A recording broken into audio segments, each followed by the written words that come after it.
From the KLIF 24/7 newsroom, news and information, 570 AM, 96.3 FM, HD2. KLIF.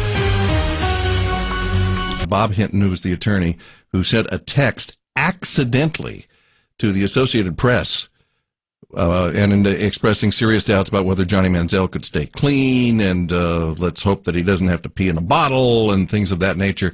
Chris Lewis is an attorney with Crane, Lewis and Brogdon in Dallas, and also a former sports agent.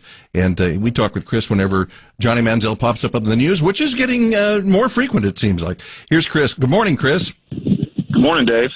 What did you think when you heard this story as an attorney? I thought this is every lawyer's worst nightmare. It probably took him, I don't know, I think it probably took him a minute or two before he realized, maybe not even that long before he realized, I need to get that text back. But it's, to give communication like that, and really the thing that bothers me the most, or the thing that would bother me the most about that if I were the lawyer, is really the dissemination of information that confirms what everybody knows is he's got a substance abuse problem. Whenever you're dealing with an addict, all bets are off. Yeah, I'm sure he's questioning the decision to send that text, even if he had sent it to the intended recipient, who was his co-counsel, apparently. What's the point? Yeah, what's happening. I think that the lawyer Darnell out in El Paso is the lead lawyer on this. What happens oftentimes, if there's a lead lawyer that's not local, then you'll hire local counsel. It appears that Bob Hinton was local counsel on this case.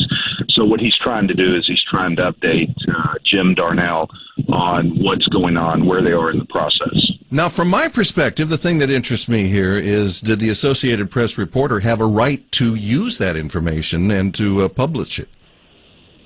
Whether someone has a right to do something, whether they should, those might be two different questions. Did he legally have a right? Yeah, he did.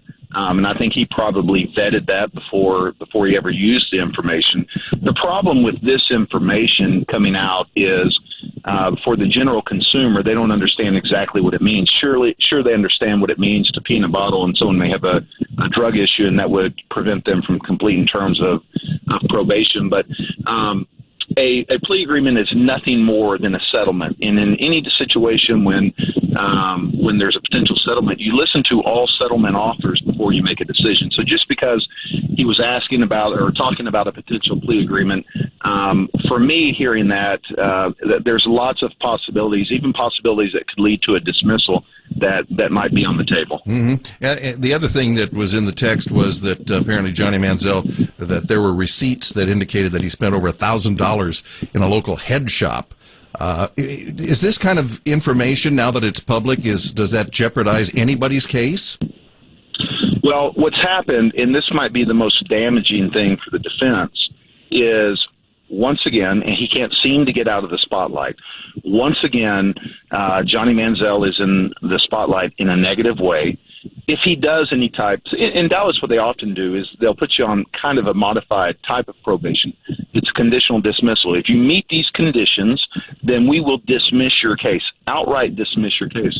Well, one of those in this situation would probably be to remain drug-free or to provide 2 clean urinalysis over the course of a set period of time.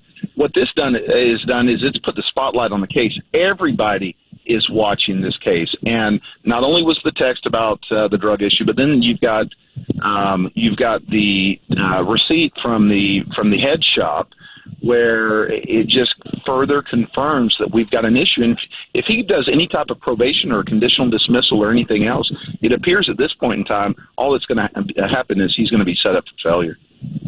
Boy, it does sound that way. Thank you, Chris. It's great talking with you again. I appreciate it. Love hearing you too, Dave. Thank you. Your perspective. Yes. There's Chris Lewis with Crane, Lewis and Brogdon in Dallas.